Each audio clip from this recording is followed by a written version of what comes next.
బుద్ధిశాలి అయిన దేవవ్రతుడు తండ్రి మనోవేదనకు ఏదైనా రహస్య కారణం ఉంటుందని ఊహించాడు. తన తండ్రి ఇలా ఉండడానికి కారణమేమై ఉంటుందని రథసారథిని ప్రశ్నించాడు. అతడు యమునా నది ఒడ్డున ఓ జాలరి కుమార్తెను చూసినట్లుగా చెప్పాడు. దేవవ్రతుడు జాలరి పెద్ద వద్దకు వెళ్ళి ఆయన కుమార్తెను తన తండ్రి శంతనుడికి ఇచ్చి వివాహం చేయవలసిందిగా కోరాడు.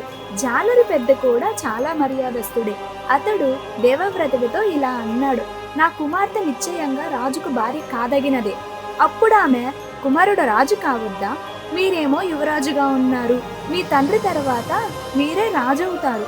ఈ అంశమే మా కుమార్తెతో మీ తండ్రి గారి వివాహానికి అడ్డుగా ఉంది అని అన్నాడు. దేవవ్రతుడు జాలరి పెద్దతో, నేను చెప్పేది వినండి, ఇదే నా వాగ్దానం. నీ కుమార్తెకు జన్మించిన కుమారుడే రాజవుతాడు, ఇది నిశ్చయం. అలాంటి కుమారుడి కోసం నాకున్న యువరాజాధికారము, తరువాత లభించే రాజాధికారము వదిలేస్తున్నాను అని దేవుని సాక్షిగా ప్రమాణం చేశాడు. జాలరి పెద్ద దేవవ్రతుని ఉద్దేశించి, ఓ భారత వీరశ్రేష్ఠుడా, ఇప్పటి వరకు ఏ క్షత్రియ వంశస్థుడు చేయని కార్యం నీవు చేశావు. నిశ్చయంగా మీరు మహావీరులు. నా కుమార్తెను మీ తండ్రి గారి వద్దకు తీసుకువెళ్ళండి. యువతి తండ్రిగా నేను చెప్తున్నాను, ఈ ఒక్క మాటను శ్రద్ధగా వినండి. మీరు సత్యవాక్కు కలవారు, ప్రతిజ్ఞను నిలుపుతారని నాకు తెలుసు. కానీ మీ కుమారులు న్యాయంగా వారికి చెందవలసిన రాజ్యం గురించి ఊరుకుంటారా? మీ కుమారులు మీ వలనే గొప్ప వీరులవుతారు. వారే రాజ్యం ఉంచుకునే ప్రయత్నం చేస్తే వారిని అడ్డుకునేదెవరు? ఈ అంశమే నన్ను బాధిస్తుంది అన్నాడు జాలరి పెద్ద.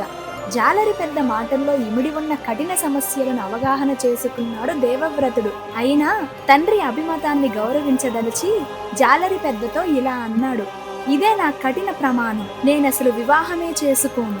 నిరంతర బ్రహ్మచార్యానికి నా జీవితాన్ని దారిపోస్తాను అంటూ 2 చేతులు పైకి జోడించి చెప్పాడు. వైరాగ్యపూరిత ప్రమాణం చేశాడు దేవవ్రతుడు. దేవతలు దేవవ్రతుడిపై పుష్పవర్షం కురిపిస్తూ భీష్మ భీష్మ అని పలికారు. భీష్మ అంటే ఓ కఠిన ప్రతిజ్ఞ చేసి దాన్ని తూచా తప్పకుండా అమలు చేసేవాడు అని అర్థం.